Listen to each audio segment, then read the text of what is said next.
Brian Brown from Burnet Title with me, interviewing him, and he's going to go through the process a little closer on what to expect when we are going to a closing. So many times people talk about the process beforehand, but once we get to the closing, everybody just drops. So Brian, thank you for coming today. I appreciate it. Thank you for having me. What you said about coming to closings is true. A lot of people get to closings and they're just kind of baffled at what's going on. But before that, I wanted to let you know a little bit about myself. I've been in the title business for over 7 years with different companies. I've been in banking for 15 years as a branch manager with Chase, Bank of America, and different companies. So my financial background has, kind of aligned me and helped me a benefit. Recently, I've been with Burnet Title for almost 3 years as an account executive, where I work with different agents and attorneys and their clients to make sure they have a smooth transaction. And as far as coming to a closing, some clients don't even come with the proper ID. They may come with an expired driver's license or state ID. And it's very important that we can identify them. The closer who is going to be closing the transaction needs to confirm who they are, since we're acting as a representative either for the lender and or for the buyer. We need to make sure everyone's who they say they are. This helps eliminate fraud, and it also helps expedite the transaction instead of someone having to go back home to get a valid ID or passport. Very true, very true. And that also would then delay the closing. Exactly. Someone thinks that they're going to get keys to the home that day because they went to closing, brought an expired driver's license, passport, whatever it is, and that's not going to be the case. So it's a trickle-down effect as well. Exactly. And as far as some of the documents that are required, we try to address that ahead of time to make sure the clients are prepared on what they should not only bring, but if they can sign documents ahead of time, we want to make sure they're prepared for that as well. If they're on the seller side, we can help accommodate on the title side documents prior to closing so they don't have to attend. Because now with a lot of the industry making adjustments on how we do closings, not everyone shows up for closings. Sure, we've had a lot of virtual closings as well. And, that does help to have everything ahead of time and to understand.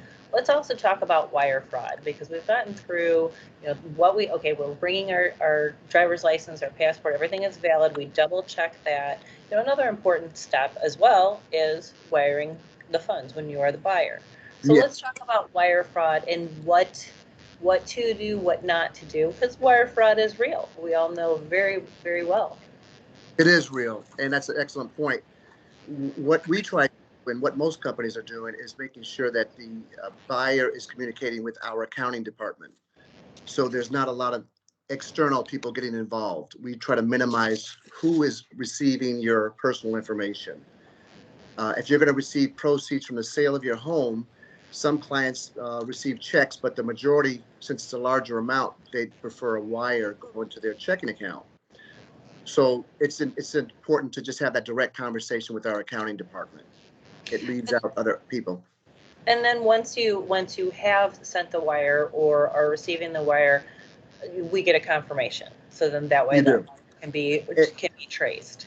Exactly, and that's when the funds are dispersed and the deal is pretty much consummated. It's consummated, and the keys are exchanged at that time. And then everybody. Well, because the lender's given us approval. If a lender, is required on the deal, they've let us know it's okay to go ahead and disperse funds. So as a title company, we'll disperse and pay everyone. And with that being said, I mean, the buyer has to get a lender's policy, and the seller has to get an owner's policy. Not everyone is aware of that. So both parties have a responsibility of getting coverage to make sure they own the property to sell it, and they'll own the property when they purchase it, so the lender will feel comfortable knowing there are no liens. Sure, then everything is, nobody's walking into something that's going to come back later on after closing. Exactly, yes. Which we do hear about that. We hear, and that's why we use title companies. Yes. Also, wanted to talk about homeowners insurance. So that's something else that I think sometimes will be a surprise. We get all the way down to in the beginning. We prepare our clients. We get to close. It's a little quiet during the lending period.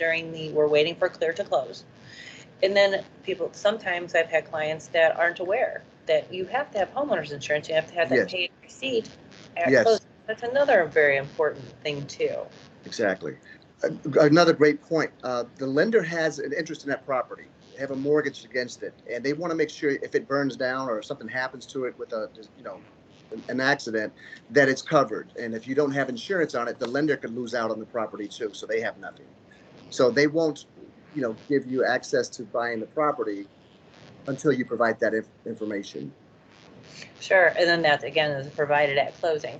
So the key points from takeaway from our conversation is, double check your driver's license, double check your passport, make sure and get on the phone and speak to. We don't want, as far as wire fraud and wiring funds, whether sending or receiving, we don't want to receive it through an email. Right. Somebody's email address could Right. be hacked. We don't know. Exactly.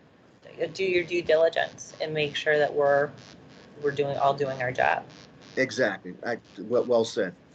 So, Brian, any questions that any of our audience has, whether it's other agents, buyers, so on and so forth, how can they get a hold of you? The easiest way is going to be Brian, BRIAN, .Brown, BROWN, at Burnet, BURNET, TITLEIL for Illinois, .com. It's the easiest way to reach me. And or if they want to call, they can call me at 773-540-8733. Well, Brian, I thank you again very much for coming on and talking about what I feel is pretty important as far as closings, what to expect at the closing. We've bought the house, we've gone through inspections, we're all excited. Now, what happens, whether it's a first-time home buyer or it's been a while since you've purchased or closed on a property? And again, I thank you very much for coming on today. And I'm Jennifer Williams with LUXE Life. Thanks and have a great day.